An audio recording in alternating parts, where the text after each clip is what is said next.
Hey y'all, I'm Zach Bell. Welcome back to my channel. As always, I hope y'all are doing amazing out there. And I want to talk about y'all's short attention span and how it affects your ability to drive. I've seen you only watching my channel for maybe 15 seconds and then turning the video off.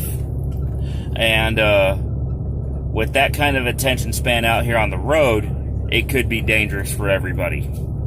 So please stay tuned, and I'll explain coming up.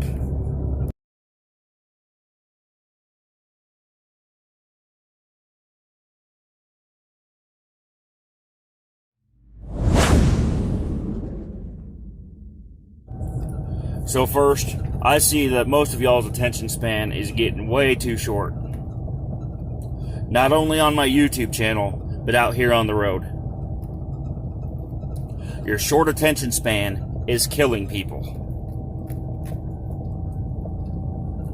And that is the lesson I'm trying to teach you right now. So bear with me on this.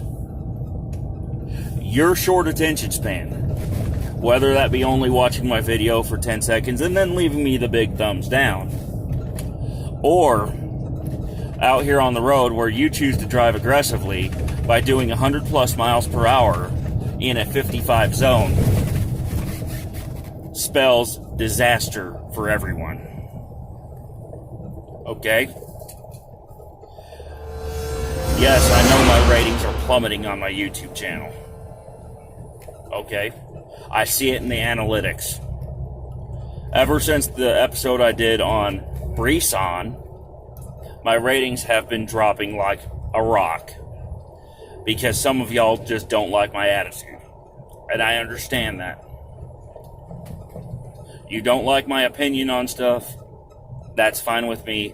Please leave me constructive feedback with no mention of racism or feminism down below. Okay? Be honest about it though. Because I want you to understand me here when I'm saying this. Because I see your attention spans also carrying out here on the road too. You're focused so much on that text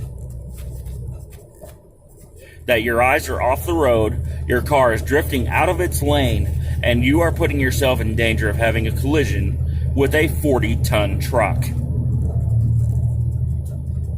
Okay? A lot of these trucks are loaded heavier now because of all the restrictions and such that are going on with the Corona cold pandemic. That's what I'm going to have to call it because YouTube don't want me mentioning the virus or anything else. They just don't like it. They want me to go to the CDC and just say, just watch their stuff on it. They don't want me mentioning this. And it's clear that being shut up is working.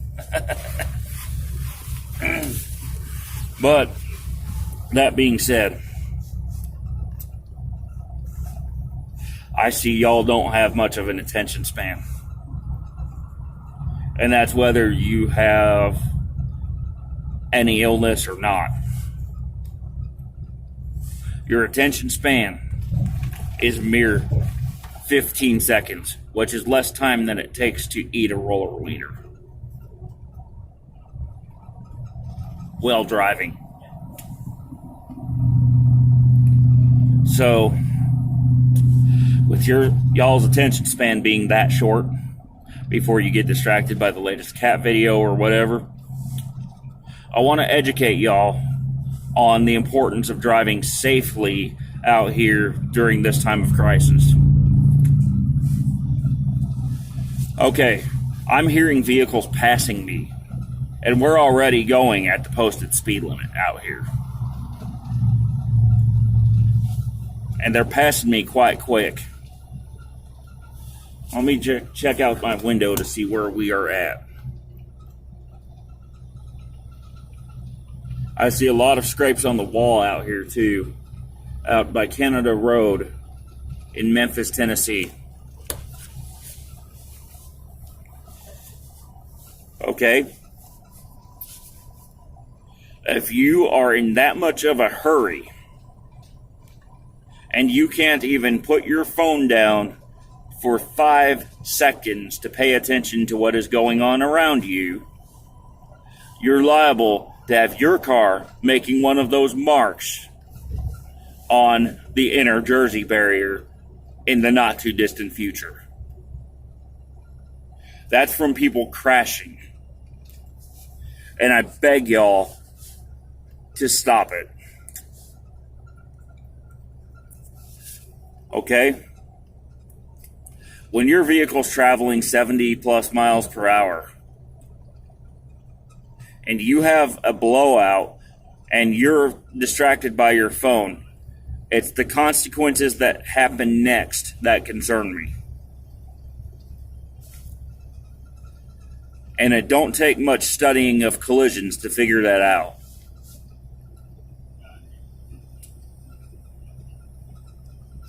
Okay?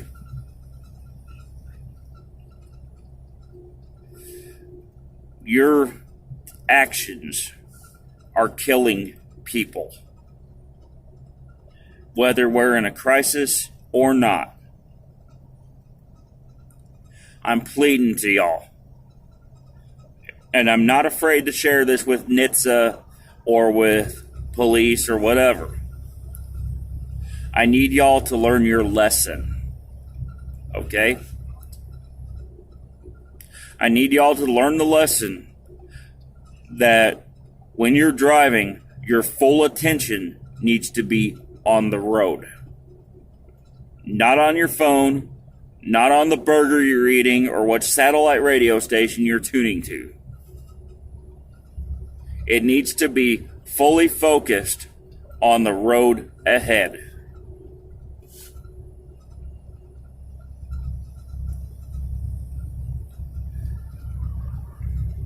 And if you need some techniques, let me share with you 5 keys that us truckers get taught that might be able to help you. It's called the Smith system. Number 1, aim high in steering. That means looking far ahead, seeing what's going on, and anticipating what the driver's going to do. Number 2, get the big picture. Again, it's about looking far ahead and seeing what's ahead on the road. Putting your phone down is part of that. 3, keep your eyes moving. That means checking your mirrors often. Check your gauges. And look around you. 4, leave yourself an out. This is the big one that I see people making mistakes with. Running in my blind spot on the passenger side of the truck is not leaving yourself an out. Especially when I'm trying to change lanes to avoid a hazard. And I've got my signal on, clearly visible. Since there's a signal indicator right by you on the truck cab. And you're still not seeing that. And 5, and this ties in with number 4, make sure they see you. This is another big one that's caused by your bad habits. I see you not using your turn signal when you're changing lanes. And you're taking corners without signaling. In addition to that, I've seen you do stuff like cutting in front of a semi, which is featured in a Chevy Malibu commercial from 1997. Yeah, I remember commercials from back then showing cars cutting in front of trucks. I see you drifting around corners just like the current Briessan commercial for the Nissan Sentra. I see y'all excessively speeding, which is featured in every car company commercial, like, except for Fords and Toyotas. I'm just going to say that. I have not seen it in the Ford or Toyota commercials this year, but I've seen it in all the others.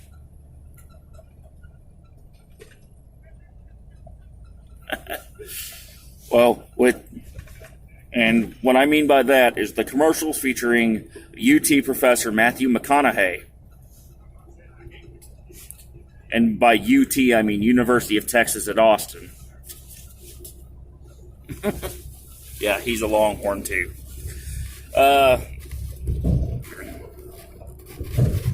I think that his commercials were kind of cool because they do demonstrate the features of the car, and they show it in a peaceful environment with no traffic and not much in terms of what else is going on those Lincoln commercials.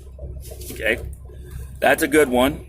And also I like the Jan from Toyota commercials, which show Jan at a dealership or show people demonstrating the Toyota product in what could be a scary situation. And Toyota's got this down pat, I will tell you that much right now. And I see it much more clearly in terms of non-aggression in the latest commercials for Toyota's sister company, Lexus. They do show the vehicles fast, but they don't show it drifting around corners on a public street. They do it in a safe environment, like a test track or out on a closed road. So, kudos to Toyota and to its U.S.-based rival, Ford Motor Company, for both doing proper demonstrations of safe driving. As well as demonstrating some of the cooler features of your rides. Now, for Nissan, you need to work, okay? You need to get this down pat, and in order to do that, I think you need to redo your commercials a little bit. Still feature the hot chick, don't get me wrong. Brie is awesome. But you need to show it in a different kind of environment. It's that simple. And I want to see more commercials like what Ford, Toyota, and Lexus are all doing.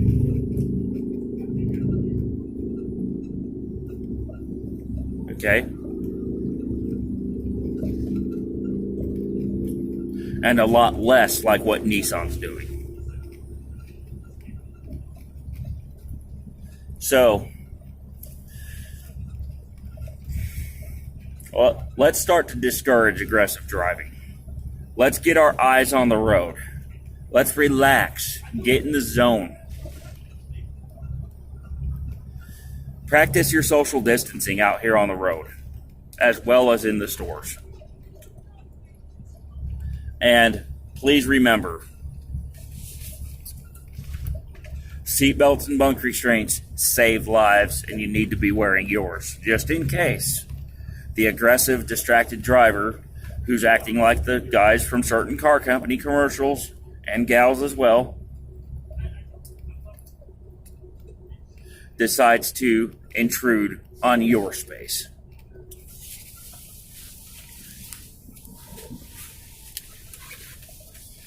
I hope this finds y'all well. And I hope that when we are able to get back to normal, that may your next trip be your best trip.